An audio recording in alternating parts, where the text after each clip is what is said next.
Good morning. How's everybody doing? Good, cool. Hey, my name is Ty, one of the pastors here at Grace Point Church. I'm glad you're here with us. Today is a special day. We're beginning a brand new series called 'Tis the Season. Because holiday time is upon us, right? And although this is and should be a great joy and celebration, it's also a season that leaves us at times frustrated, disconnected, disappointed, overdoing a whole lot, overspending a whole lot, overextending ourselves, all the different things that we do, right? 'Tis the season for that yearly battle with your family, right? Like maybe you're going to your family for Thanksgiving or for Christmas, or maybe they're coming here, but we all know that in all of our families, we have that one topic we don't bring up. Like, don't say that in front of them. Or we have that one family member that's a little bit estranged, or they're just strange. Like, you know what that looks like, right? And so 'tis the season to bring all that back up, or 'tis the season for us to overdo it. Like, we overeat during Thanksgiving, overeat during Christmas, overspend and all that. And here's what I believe, and I could be wrong in this, and that's okay. I believe at times we use basically November and December as basically Mardi Gras. You see where I'm going with this? Like, you just overdo it and everything, because why? New Year's resolution's coming right around the corner, and I'll fix everything I do. It's kind of like Lent, and like Lent's like 40 days, but like if we got really honest about our New Year's resolution, they last maybe 40 seconds, maybe 40 minutes or whatever. But we live life kind of that way. 'Tis the season for all that, and 'tis the season to be dissatisfied and discontent with all your stuff. How do I know this? Have you been to Target lately? It was like, July, they have Christmas trees up, and they're basically giving you a hint that your Christmas tree is not good. And your Christmas decorations, they're not good. You need to start thinking about them now so you can get those out of your house. Have you watched TV and watched all the commercials that telling you that your phone that you just got recently is not good any longer? It's no longer like acceptable. You need to get a better phone, a better tablet. You need to get a better wardrobe. You need to get all these better things. And if you really love the people around you, you'd get them some stuff too. Like, have you not seen these things? Come on. Who walks outside their door on Christmas Day and opens it up and there's a Lexus with a red bow wrapped around it? Who does that? That's not in my world, let me tell you. And it feels like there's this, the idea of all this, the idea of all the commercials and all that, is to make you feel dissatisfied, especially around the holiday season. 'Tis the season, right? So that's what we're going to be looking at in this series. Like, how do we navigate the holiday season? Today, I want to talk about the idea of contentment. Mick Jagger said it a long time ago. He says, I can't get no. And we live a lot that way. And like that might be our lives as a whole, but for some reason during the holiday season, that really comes to the surface of like, I'm just not satisfied. There's no contentment. I think we need contentment. Well, what is contentment? Well, just a basic definition maybe. It's like contentment is just being okay. I'm okay. I'm okay with myself. I'm not perfect by any stretch of the imagination, but I'm okay with it. I'm okay with my stuff. It's not the best, not the newest, not the greatest, the most expensive. It's not that, but I'm okay with it. Contentment is like, I'm okay. I'm all right. See, how content are you right now? How okay are you right now? So this is going to be a little response time. I want you to think along with me on this. We're going to do a little test, to test where your contentment's at today. I'm going to ask you a few questions about areas of your life and contentment, and I want you to internally respond on a scale of 0 to 10. 0 is like, I am so dissatisfied, I am so discontent, it's just really, really bad. And then 10 would be like, man, I am just short of heaven. Like, life is pretty awesome right now, okay? So here we go. Question number 1. How content are you with yourself? 0 to 10, right now. You might want to write it down, or you can whisper it to your spouse or whoever you brought with you if you want to. You don't have to. How content are you? See, all of us will probably pick a middle of the road number or 7, because like that's what that's kind of like that's what you should put anyway, 7 or whatever. But how content are you? Okay. What about with your stuff? How content are you with your stuff? Okay. What about your relationships? And for some of you, if you're married, maybe that first relationship would be your spouse. How content are you with your marriage relationship? If you're not married, maybe you're a student. Maybe how content are you with your parents or your best friends or whatever that looks like? How content are you? And how content are you with the world around you? Okay? How content are you? Somebody's like 0 with that. And so I know at Grace Point Church, I know that we have people who follow Jesus come here, and we're so glad because we gather together as believers. We're not going to church. We are the church. But I also know that people come that do not follow Jesus, and, they're like, hey, man, this whole God, Jesus, Bible thing's not on my radar. They may come with someone to appease someone, or they're just kind of checking it out right now. So as I ask this question, you might be like, hey, man, this whole God thing is not on my radar. I don't even know if I believe in him, so you'd be at 0. But how content are you with God right now? As a Christ follower, where are you at with that? If you don't follow Jesus, be honest. It's cool. Just be like, I'm a nothing, right? I would imagine, because I know myself, some of us have probably scored very low in some of those areas. Why? Because deep down inside of us, God has created these longings and these desires, and we want these longings and desires fulfilled, and when they are fulfilled, well, then we feel satisfied. When those expectations at time and longings, desires are met, we feel content. We feel content when they're met. And I would say also God's created us that way. God has created us with longing desires. Now, I'll say this. Some of those longing desires are really good. Some of them are probably not good. It's all about direction, where they're going. Because they can all go in different directions. So where are they going? So let me ask you this. How are you dealing with those longings on the inside?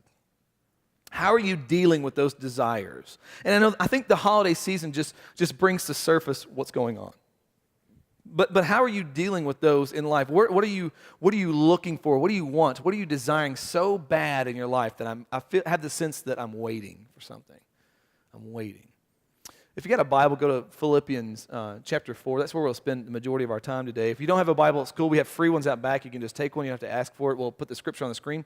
I always want to make sure I explain things. For some of you here that like the whole Bible thing, you don't know a lot about, you're probably like, what is a Philippians? Is that a fish? Like, what is going on with that? Philippians is a book in the Bible. There's 66 individual books together in this one Bible.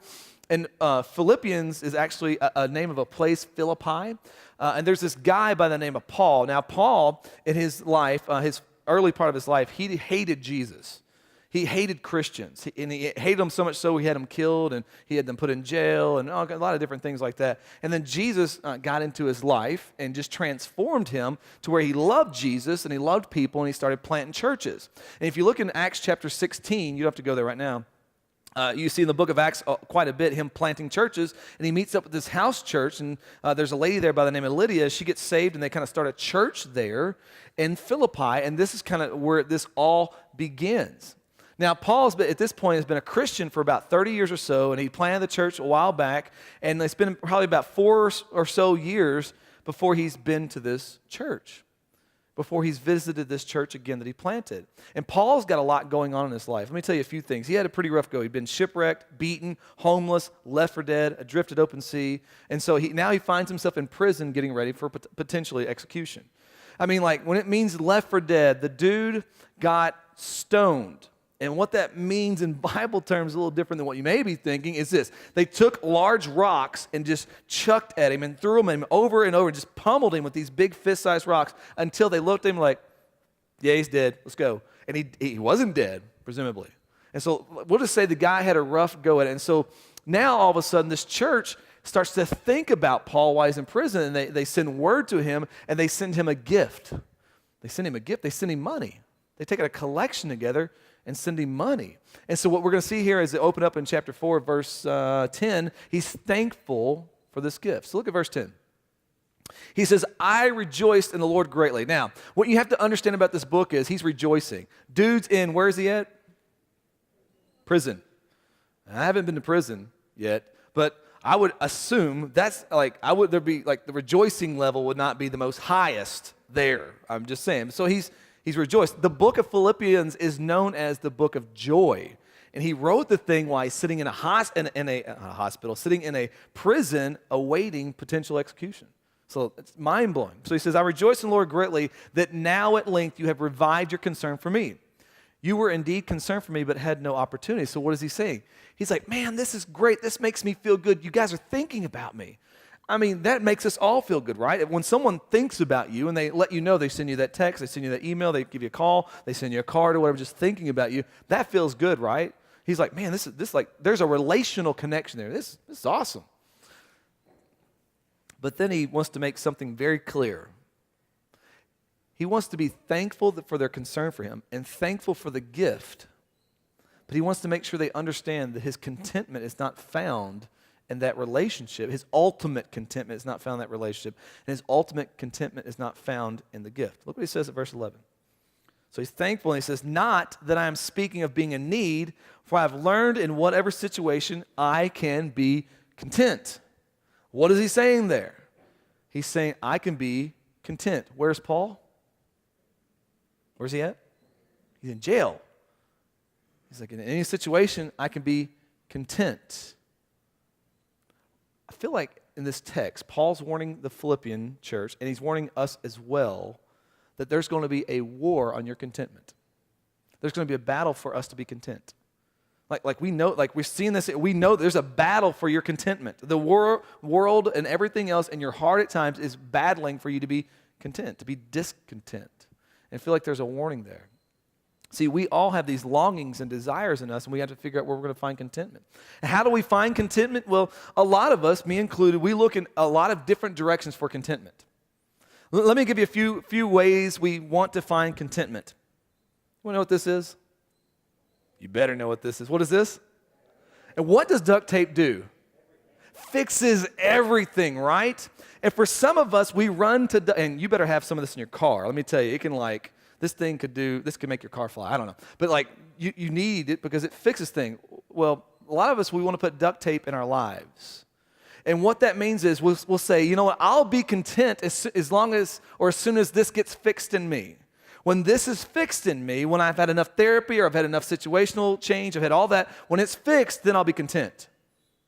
Or we'll look at our marriages and say, oh man, my marriage needs some duct tape. As soon as it's fixed, then I'll be content. Or we'll look at our jobs and we're like, man, my job is terrible, but as soon as it's fixed, then I'll be content. Or our kids, maybe our kids are running crazy. So as soon as they get their stuff straightened out, well, as long as when it gets fixed, it'll be okay. Or some of you students, as soon as I graduate and get into the college of choice and get the career of choice and get the man or woman of choice, as soon as that gets fixed in my life, then I'll be all right. Then I'll be good. Some of us run to duct tape. Some of us run to the cardboard cutout, right? The idea is when this person enters my life, then I'll be content.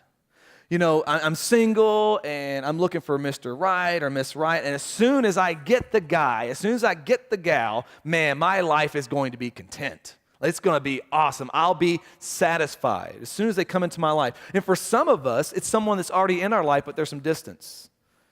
Boy, if my husband would come around, if he would come closer to me, then I'll be content. Boy, if my wife, if she would just see the things the way I see them, come close to me, I'll be content. And for some of us, some people have walked completely out of our lives, and we'll say, you know what, if they would come back through the door and just come into, just be with me, then my life would be content. And then for some of us, they're no longer there any longer. They've died. And holiday season brings that out the most in us. That, gosh, that table, that seat at the table is going to be empty. The Lord knows your pain in that. It hurts. It's okay to grieve. It's okay to hurt. But you think, if they just didn't leave, I'd be content. Some of us go that way. Some of us, I might be going out of order. I don't even know.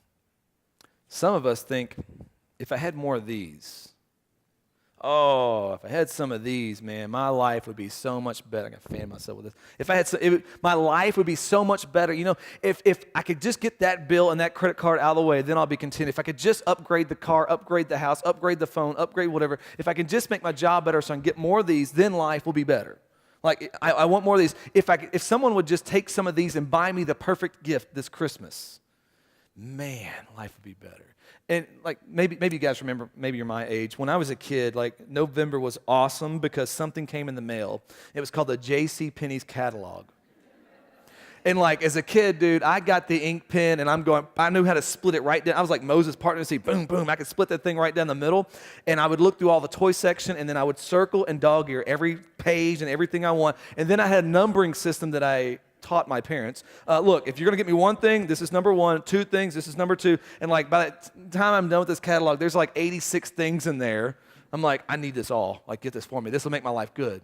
And so what we know about this and what we know about gifts and all that, we watch our kids every Christmas open the box, get the toy out, look at it, put it down, and then all of a sudden they're inside the box, and this 10-cent box is better than the $100 toy, right? We know, too, because we received enough gifts, that a gift, the contentment and satisfaction in a gift lasts about as long as a bag of Oreos in our house, right?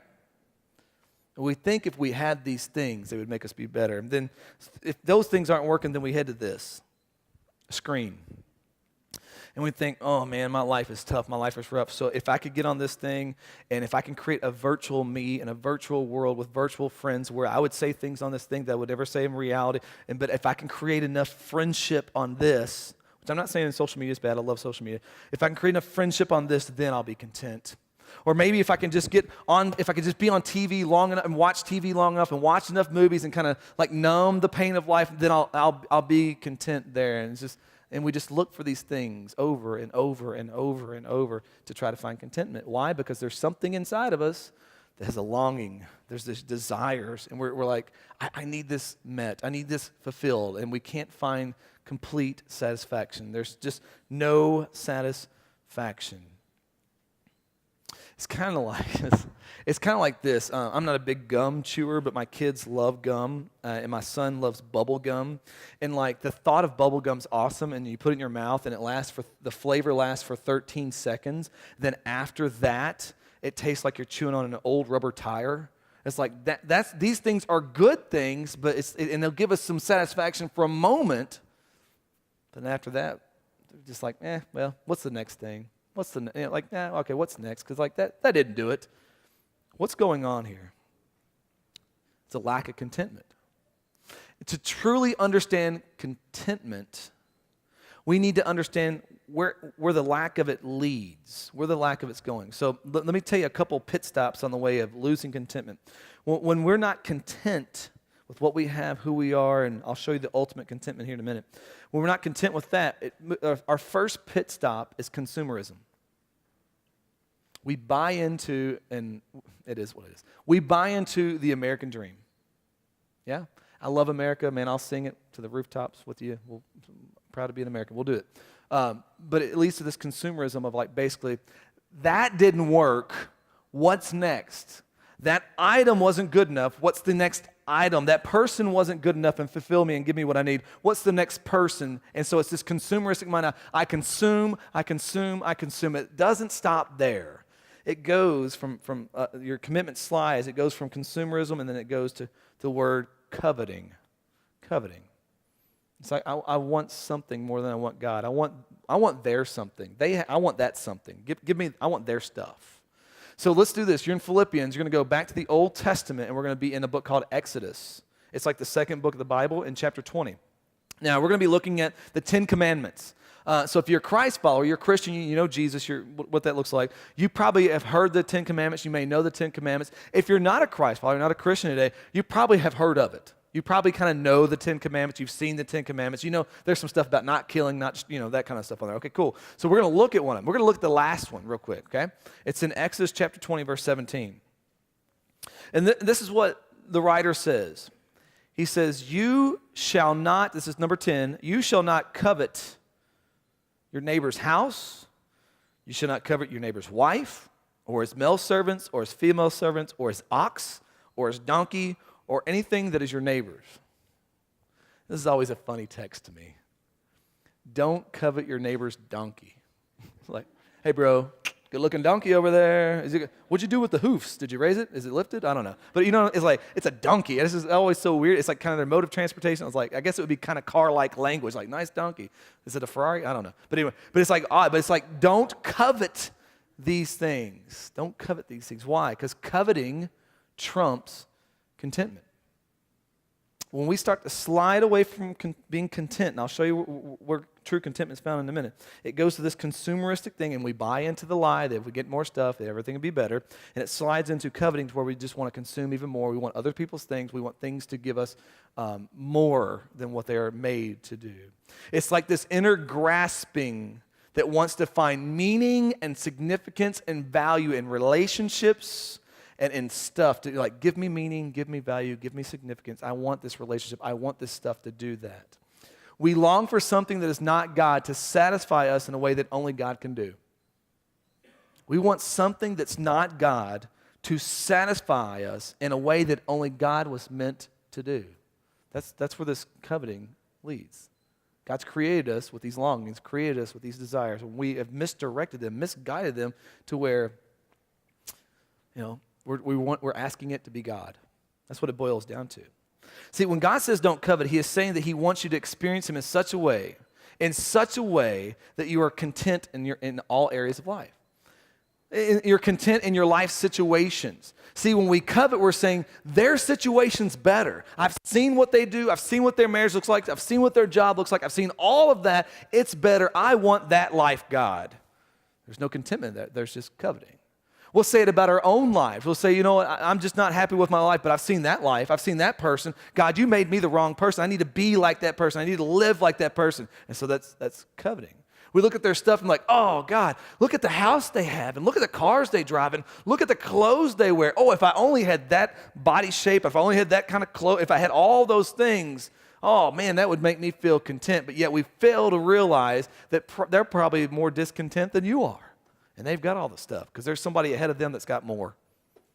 And we think, but see, God wants us to experience him in such a way that it makes sense, that we're content in him. We long for something to satisfy us when only God is to satisfy us. Now, while we're at the Ten Commandments, let me tell you, let me ask you a question. What is the first commandment? You want to know? You just shout it out. What's the first commandment of 10 Commandments? In verse 3 of chapter 20, Exodus. All right, there you go. So the first commandment is you'll have no other gods before me. So that's the number one. If you get that one right, everything kind of falls into place. He said you will love no one else in a God way other than me. That's what God is saying. God says, I need to be God. You have little gods everywhere where you're making little things idols. Like, no, you are to love me with all. That's what that means. You are to love me with all. Now, when we look at the 10 Commandments, there's usually 3 ways to rightly understand the 10 Commandments, okay? The first way is this. It's moral law. It is a moral law. It teaches us how to be, how to interact, and what it does is it shows us something very clearly. It shows us that we fail. I don't know if you knew this about the 10 Commandments, but it's screaming something to you. You can't do it. And so it's saying that someone needs to do it on your behalf. We'll get to him in a minute. His name is Jesus. But it's moral, and maybe this kind of church thing's new to you. You're like, well, I've never killed anybody. Well, Jesus opens it up later on and says, well, if you've hated someone in your heart, then that means you've killed them in reality. It's the same. Or I've never committed adultery. If you've lusted after someone inside, or I've never coveted. You start to see how that unfolds. It's moral law. The second way to look at it is this: it's conduct that feeds our relationship with God. When we start living out the implications of the 10 Commandments, it really helps our relationship with us and God. When we start to try to obey that, and when we start to live out those ways with other people around us, it really feeds that relationship. But then the third way, which I want to make the point on, is this: it's kind of a cause and effect deal. Like when you read the first one, it's the cause, and the last one, the number 10 with the coveting, is the effect. If you love God beyond all, if you love God with everything, then guess what will happen? Well, the effect with number 10 will be, you'll obey that. You won't covet because Jesus is enough, because God is enough. If you do not love God with all, and there's times practically we just don't, then you'll covet. That's exactly how this works. See, we love God with everything. We experience his presence, power, and peace. Then we will be content. If we fail to love God, then we will covet. We will want everything and everyone else to fulfill that void that God was created in us. Let me ask you this. Have you been reaching for something to satisfy you other than God? What is it? Identify it in your heart. Identify it in your mind. What is it that I've been wanting so badly to say, if I had this relationship, person, stuff, if I had this, then my life would just be content. Then I would experience some satisfaction. What is that? What is it that you've been wanting and waiting for? Truly waiting for. We have that sense inside of us, I'm always waiting for something. You You ever had that feeling? It's like I'm waiting. I'm waiting for this to break loose at work. I'm waiting for this to break loose in a relationship. I'm waiting for this to happen here. I'm waiting I'm waiting for all these things. My life is a constant series of, I'm just waiting. I would say you may struggle with contentment. We begin to look around for something to attach our heart to. What is it? Listen, you may get these things, and they may be great things, but we have to make sure we don't make them God things. You ever ask the question, this whatever you're waiting for, whatever you're wanting, what if God gave it to me? You ever thought about that? Some of you might be like, if I hit it's not the lottery here, it's the big Powerball jackpot thing. I can't remember what it's called. Money? I don't know what it is. If I got that, boy, that would just make my life awesome. If I got the perfect spouse, which doesn't exist, that'd be awesome. What if God really gave that to you? Let me ask it this way. Why would God give you something that would just draw your attention and love away from him? Because he would no longer be good if he did something like that, right? Like God loves you in such a way, and God desires a relationship with you in such a way, and God wants you in such a way, and God since he created you, he wants to give you your purpose for your life and your identity for your life. Why would this thing that we so desire, why would he put that in our lives when it would only just draw our attention away? That's something to think about. So here's what I'm going to do. For a long time, you've probably wondered, why do I not have any satisfaction? Why is satisfaction so hard to hold on to in my life? Why is it so hard to keep a hold of contentment? Why? What I'll say is this: your longings and your desires are not bad in and of themselves. They just are misguided. And so our longing and desires are going in the wrong direction, going in the wrong area. And so here's the big idea today. Here's what we want to wrap everything around. Here's what we're getting to right now is contentment in Jesus redirects the longings in my life. Contentment in Jesus, when I am content in Christ, it starts to redirect the longings in my life. Everything I'm reaching for, everything I'm grabbing for, everything I'm trying to amass, everything that I want my life to grab a hold of and find significance worth and all that, every bit of my longings, when I find contentment in Jesus, oh my goodness, he starts to redirect that. He starts to transform your perspectives. He starts to renew your minds. That's what he does. Your longings get redirected. See, some of you've been Christ followers for a while, maybe for a short season, maybe for a long season. And like when you first started following Jesus, it was awesome. Like, man, you just could not get enough of this Jesus guy. You couldn't get enough of reading his Bible and being with Christians and worship. You couldn't get enough of that. And then something happened to where it feels like I'm just not that content anymore. I feel like my joy is just down. I feel like it's different now. I would just ask you, maybe your longings and desires got redirected. Maybe something shiny and something new in some relationship or we get distracted easy. Maybe that's it. Maybe for some of you, you've never followed Jesus. You've never trusted Christ. You just know I'm not a Christian. But yet there's just something in you, or maybe the better way to say it, there's something that's not in you, and you realize there's this void. Theologians have said it for many, many years, that there's this God-shaped vacuum, this God-shaped hole inside of you, and you know that in your life you try to do whatever it takes to make you feel satisfied. You try to put in there whatever you can take to make you feel content. Like you've been doing this. You thought, you know what, my job will do this. I've got the perfect job, and then you got that job, and it's like, it's not good enough. Well, if I get that next rank, if I get that next promotion, well, that'll be better. It's not better. Or you've thought, well, if I get this relationship and get this great relationship, well, that'll do it. And like, oh, that for a little while that felt good, but like it's just maybe if I got more money and maybe you've gotten more money and you're like, this is awesome, but like, gosh, it felt good for a minute. It's kind of nice. It's convenient at times, but I'm going to say that void has one shape.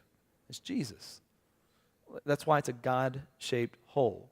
And the reason why is because stuff and people cannot truly fulfill that. Only fully God, fully man, Jesus Christ is the only one that can fulfill that. And that's why those desires are there, and that's what's going on. Look, let me be honest with you. Stuff is not bad. Gifts are great. All those things are great. They just can't be God. They can't fulfill us completely. They help. They're nice at times. But I mean, even in this text, Paul received a gift. He's like, Awesome. Thanks. This is great. Thank you so much. This is a good thing. This is great. So how does Paul do it? Go back to Philippians 4. How does Paul do it? How does Paul say, I'm content. I just got your gift on it, but I'm still content. I'm sitting in prison. Like life is falling apart. Like you think your situation's bad. Like death row is where he's at. That's bad. How is he content? Well, Paul says it's a secret. We like secrets, right? We love it when people, it's just who we are about human nature. When someone says, man, I got something to tell you, it's a secret, I don't want anybody else to tell. What do? Come on, tell me, what's going on, right? We love hearing a secret. I mean, some of you are probably like all hopped up and ready for Black Friday, and you've got like secret trails where you're going to go through Target and like knock people out and get your Cabbage Patch doll or Tickle Me Elmo or whatever it is this year. I don't even know what it is this year. Like you want the insider tip, you want all that kind of stuff. Paul says contentment is a secret. It's a secret. So many will miss it. So many will miss it. The secret. So many won't understand it. It'll just over the head. Go to verse 12, Philippians 4. You're going to find out that contentment in Jesus does redirect our longings in life. This is what Paul says. I know how to be brought low. Where's he at? Prison. And it's not like 2013 prison. It's like barbaric prison, like what you see in the movies like way back. It's bad, okay? He says, I know how to be brought low. I know how to abound in any and every circumstance. And so when he says in any and every circumstance, you know what that means?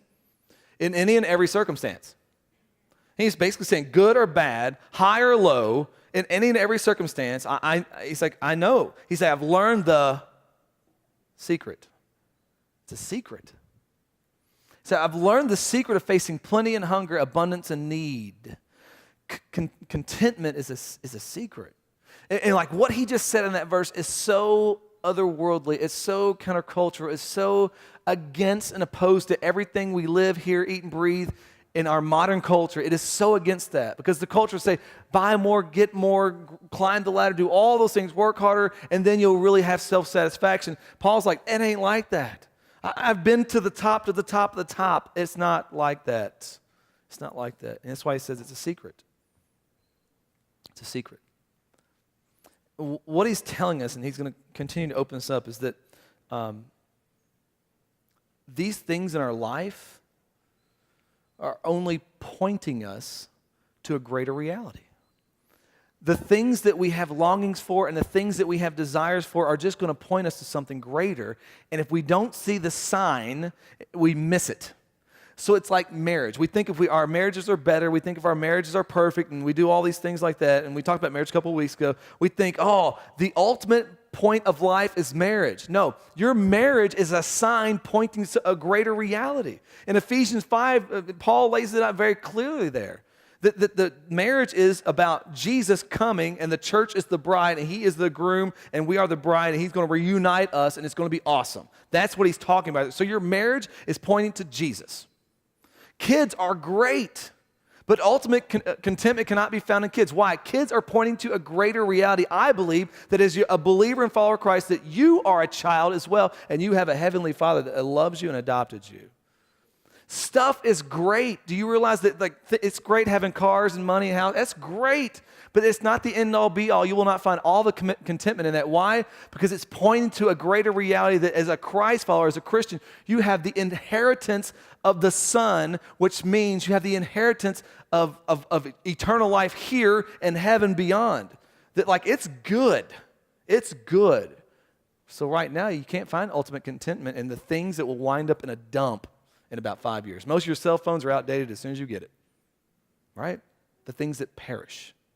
That's what he's saying right there. And what we do, and all of us, me, you, us, that we will marvel at the gifts.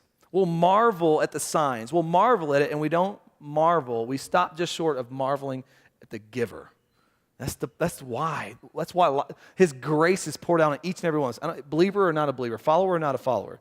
His grace is poured out upon us. It's kind of like this. Let me say it like this. It's kind of like, it's like a restaurant. Angie and I love to go out to eat, and we like to pick a restaurant that gives us basically free food. You know what I'm talking about? Like chips and salsa come out first. And we got a little joint we go to down on Craig called K-Moss. We love that place. Love, love, love that place. And the reason why is it's unlimited chips and salsa. It's great. And every time, I don't know, I said it to Angie before when we get in the car to go there, I'm like, all right, baby, I'm going to really hold myself back and not eat way too much chips and salsa. I mean, that stuff is gold. That stuff is awesome. And so I get there, and they bring the chips and salsa out, and they bring these greasy, salty, hot chips out, and they're like the best salsa ever. And I'm looking at it going, oh, no, hold back, Tad. Don't do it, don't do it. And it's like within 5 minutes, I've inhaled about 3 or 4 bowls of that stuff and about 4 or 5 mound baskets full of those chips. And what happens? They bring my swaddling baby-sized enchilada out, and I'm expected to eat that thing. And I do. I don't know where it goes. And then I go into a food coma later on. And why? Well, you have to understand what an appetizer is. An appetizer is to stir your appetite for the main course. It's not about the appetizer. It's how your body's created. When it gets a little bit of food, it starts to stir it up a little bit more, so you'll want the main dish. Do you see? All of life is an appetizer. Stirring the appetite for the main course. And what we want to do is get full on the appetizers. Did you know most appetizers are very bread-driven, which is high in carbs? And if you know anything about that, carbs do not last inside your system. Like that, they give you a full feeling quick, but like they're gone. You need proteins, you need substance. This life, it satisfies for a moment. It's not ultimate satisfaction. That's what Paul is talking to right here. And for some reason, all of our hearts want to latch on to everything and be a big leech and say, give me identity, give me worth, give me value, give me all this stuff. And it's just a sign. It's not created. It's not made for you to get all that of. It's not. We're always looking for contentment. And here's where we get to the 'tis the season. It just seems like to me that the holiday season is when it brings that out the most. And for some of you, it's not really relationship and it's not really a circumstance. It's more of a feeling you're looking for. Why? You had a wonderful upbringing, and like you remember as a kid going to grandma's house, and all the family were still together at that point. And the meal was amazing and all that. And so what you're trying to do as an adult is recreate that over and over and over. And it's like you're chasing it every holiday season. You're chasing it, and you can't grab it. And so when the holiday season come on, there's a part of you that's like so dissatisfied because like I can't get a hold of the way it used to be. I can't get a hold of the memory. And I love you, so I'll say this as well. You're probably frustrating people around you. Like the house has got to smell this way, and the tree's got to look this way, and the tinsel's got to be on this way, and the lights got to be up just this way. Why? Because that's how grandma did it. And you're chasing it. You're chasing it. For others of you, maybe the pendulum's the other way, and Christmas was awful in your house growing up. It wasn't that you didn't get gifts. It was just the house was not a healthy home at all. And so when the holiday seasons come back up, you're trying to create the hallmark Christmas. Like you want your family in ugly sweaters in front of a fireplace getting a picture taken so you can put it on postcards, right? Why? Because my upbringing was so bad. I can make it all right now. And for some reason you do really well, but you just can't get over the hump. It's like, oh, it wasn't good enough. Such and such didn't like it. And like you tried to find contentment in that. It's not a good place. And now I'll take it one step further. And this is where it gets really ugly. And then sometimes we try to find contentment in something so good, but like our ultimate contentment was not made to be found in it. Some of us are trying to find contentment in Christianity. Or some of us are trying to find contentment in church. It's a signpost. Church is a sign pointing to a greater reality. His name is Jesus. Christianity is a sign pointing to a great. And here's how this works out. You started following Jesus, and you're like, man, you just got, like, this is awesome. You want to read your Bible. You got into Bible studies. Maybe you got asked to lead a Bible study community group or lead somewhere, whatever that looks like. And, man, it was just, like, everything was awesome, and everything was good, and, like, you enjoyed worship. Like, everything was great. And then something happened. Maybe the church or someone within the church did something you didn't like, or did it in a way, or maybe you grew up in another kind of church, and, well, they're not doing it quite that way, and they're not meeting my need here. And remember that when you lack contentment, it moves to consumerism, and then it leads to coveting, because you're like, I wish we were like that church. I wish we did things like that church, and that's coveting. And so what happens is, I mean, like you bought into the whole thing. You got the Christian T-shirt. You listen. They have a whole Christian music genre out there. Like you're all up into that, and that's not. These are great things. You just signed up for the wrong thing. Now I'm not trying to make you question like, oh my gosh, am I saying like maybe you need to think there, but I'm not saying that. But here's the deal. Did you sign up for Christianity and not sign up for the person and work of Jesus Christ? And for some of you, maybe you're hanging on by a thread right now. And if you were to air your grievances and air what's going on, it would be church and Christianity related and not Jesus related. Yeah, I love you. I love you. And I would say, run that to the Lord. Take that to Jesus. Make sure we're signing up for Jesus, the person and work right, because you will never, listen to me, you will never, ever, ever, ever, ever find contentment in Christianity in the church. You will not. You will not. We'll let you down. We will. Christianity as a whole, we don't get a lot of good press out there either. It'll let you down. It's Jesus. Jesus is the one. We must be content in Jesus. And so our contentment in Jesus will redirect those longings to where we won't even want to try to find it from the church. We won't even want to try to find it from Christianity per se in itself, which are good things. I believe in the church. Great thing. It needs to be in Jesus.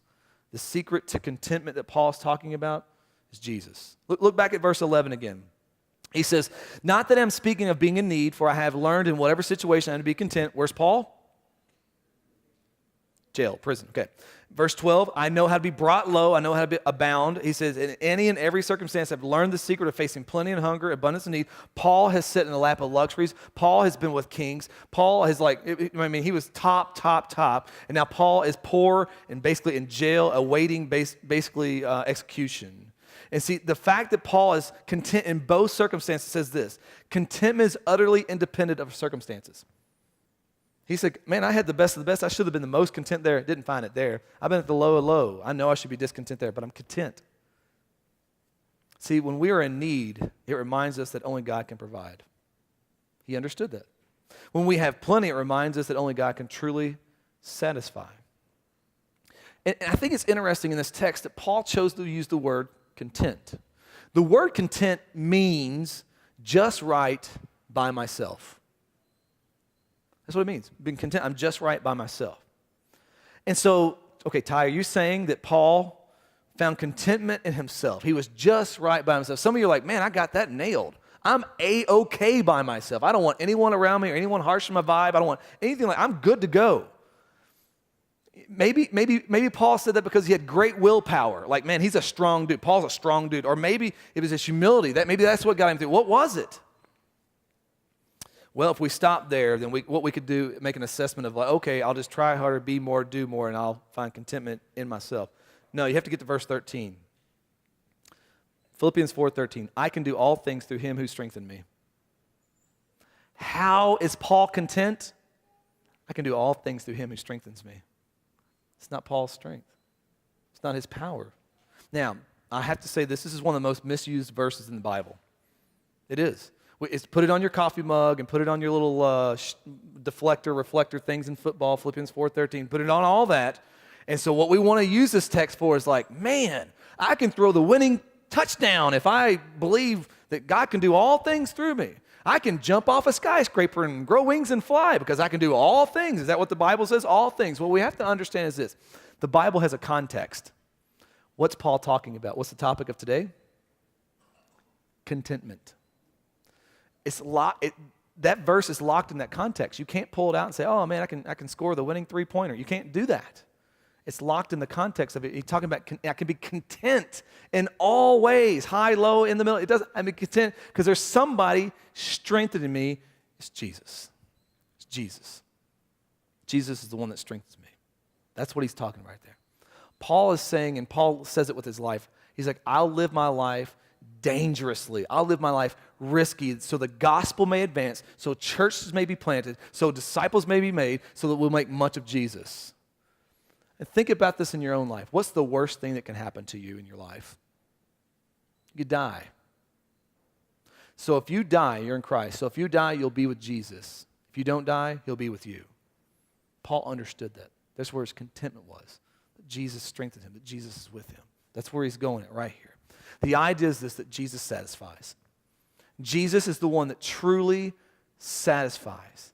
He is the strength that helps us with our failures, and he is the strength that helps us live in our even our successes. Why? Because without Jesus satisfying, when we fail, we're crushed. We're crushed. But no, Jesus is enough.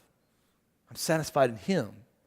Jesus satisfies even in our success. Why? Because when we succeed, if you're anything like me, what I want to do is like, "Phew, I'm pretty awesome. Look what I did." No, it wasn't me. It was his strength.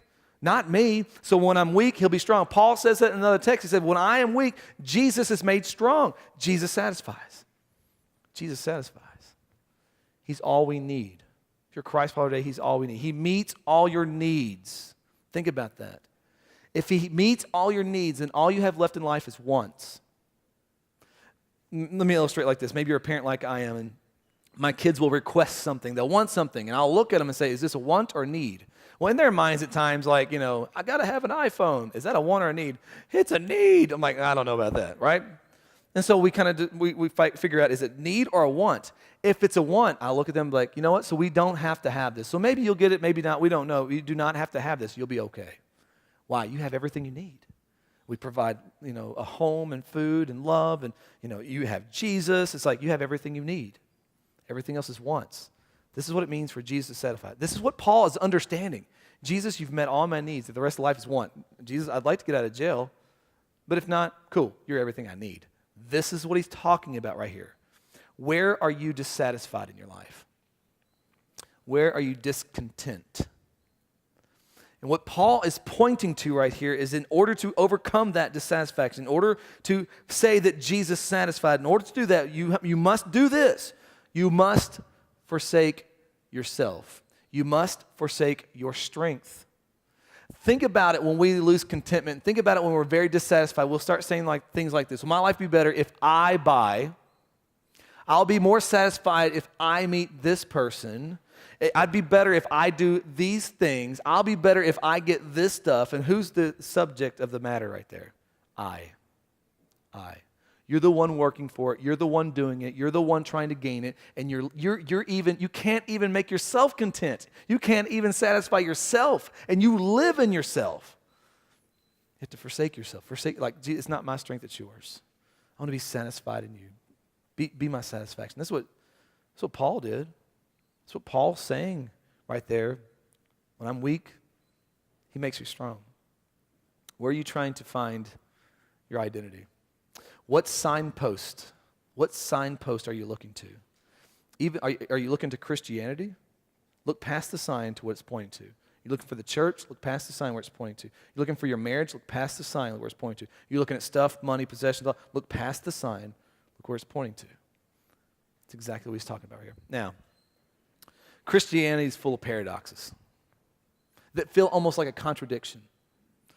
But as Jesus satisfies, and this is something if you're Christ, we have to work out every day that Jesus, you're enough. Jesus, you're enough. We have to come back to it all the time because we'll look for something else to be enough. But as he's enough, he creates some discontentment in you. Jesus will intentionally create discontentment in us. The lack of better words, holy discontentment. He'll want you so satisfied in him that the things of this world no longer satisfy you, that they are in their proper place. And then he'll take it one step further. He'll want you to be so discontent with the way things are that when you start to look around the world and look around your world, you'll be like, Jesus, that's not right. Jesus, this is about you. Jesus, those people need hope. Jesus, those people need help. And it starts to change you. You'll start looking at Thanksgiving different.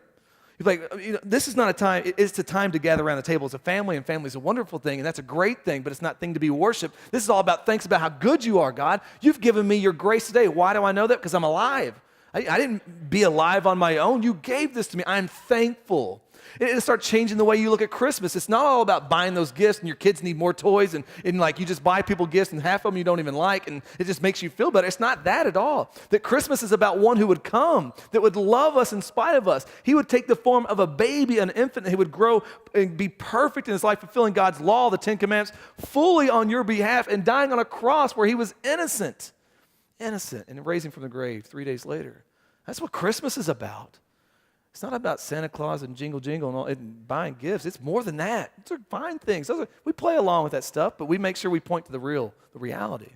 God will create a holy discontentment. That you live in a city with 1.9 million people, and stats say that only 100 some odd thousand people follow Jesus. I would say it's probably less than that. And you live in a city where about 20 people or so a day die. If you start doing the math on that 90+% do not follow Jesus, like, doesn't that bother you? Doesn't that rattle you? Like, they need to know Jesus. People need Christ. But yet we pull into our garages and slam as fast as we can, and we don't care about our neighbors.